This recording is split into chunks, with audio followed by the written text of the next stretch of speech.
It was October 29, 2025, a day that was supposed to mark the exercise of democracy in Tanzania. Yet instead it became a day of shock, fear, and chaos. Streets in Dar es Salaam were filled with the sounds of confusion, of shouting, of tear gas cutting through the night air. Polling stations glowed under harsh lights while protesters clashed with security forces. How could a nation known for relative stability erupt so violently?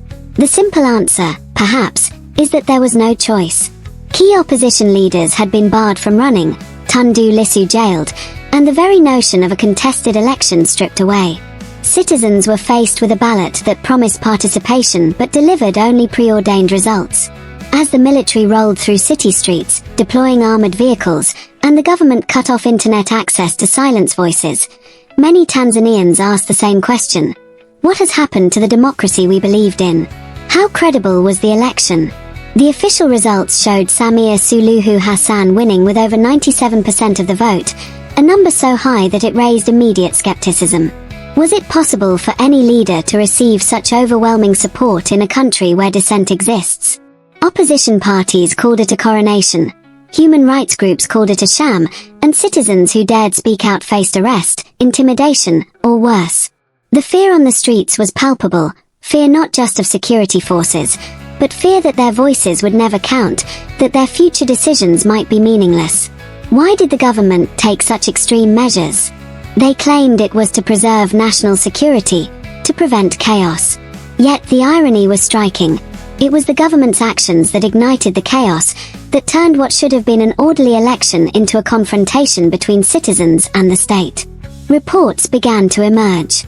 The opposition claimed nearly 700 deaths in the protests and unrest following the vote, while international organizations noted at least 10 confirmed fatalities. Families were mourning, friends were missing, hospitals were overwhelmed. The government dismissed large figures as exaggerations, but citizens on the ground knew something had gone terribly wrong. How could an election lead to streets filled with smoke, with tear gas, with fear so intense that people could not safely walk at night?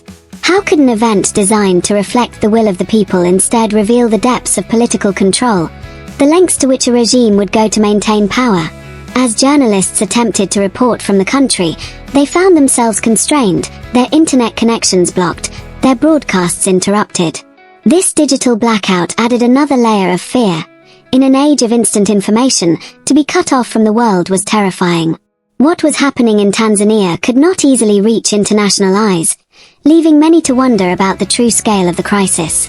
And yet, images leaked, testimonies reached advocacy groups, and the story began to unfold.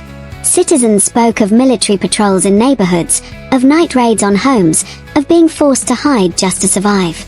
How could the act of voting, a peaceful civic duty, turn into a fight for safety and survival?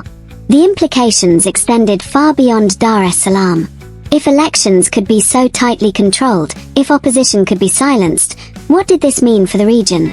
Tanzania had long been seen as relatively stable, a beacon of cautious democracy in East Africa. Now, neighboring countries and international observers faced a stark reminder.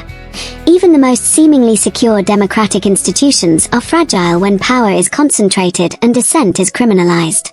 The fear was not only for Tanzania itself but for the idea that elections might become meaningless elsewhere, that citizens' rights could be eroded quietly and quickly. Citizens expressed a mix of anger, despair, and disbelief. "We voted, but it was as if our votes did not exist," one young activist said, speaking under the cover of night. Another family described fleeing their neighborhood as security forces approached with tear gas and warning shots. Yet even in fear, courage emerged. People organized clandestine meetings, documented abuses, and shared testimonies to ensure the world knew what had happened. Their fear was real, but it became a tool for truth, a way to resist the silencing imposed upon them. The international community responded cautiously, condemning violence and calling for investigations. Yet Tanzania's government pressed on, insisting the elections were fair, insisting stability was being maintained, insisting the opposition's claims were false.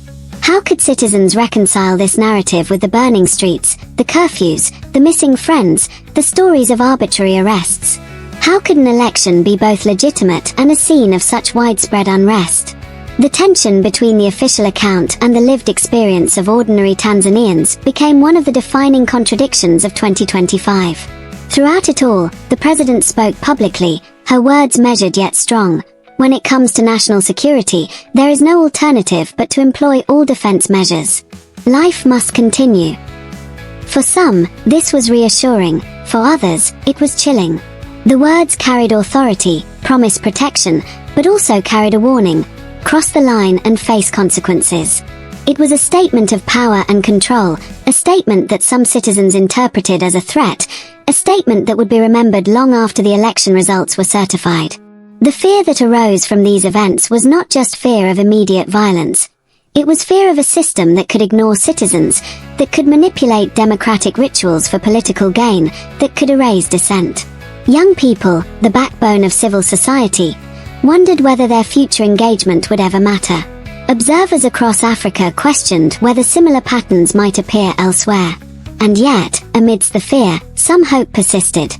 The hope that documentation, advocacy, and international scrutiny could prevent the erosion of democratic space from becoming permanent. Could the world witness, intervene, and pressure for reform before the cycle repeated? As the dust settled, as the ballots were counted and the streets cleared, questions remained unanswered. How can a nation ensure true democratic choice? How can a society rebuild trust after so much repression? What lessons can be learned to prevent fear and intimidation from shaping future elections? And perhaps the most haunting question of all, when citizens vote and still feel powerless, what becomes of democracy itself? The 2025 Tanzanian election did not just select a leader. It revealed vulnerabilities, fears, and the fragile balance between authority and freedom.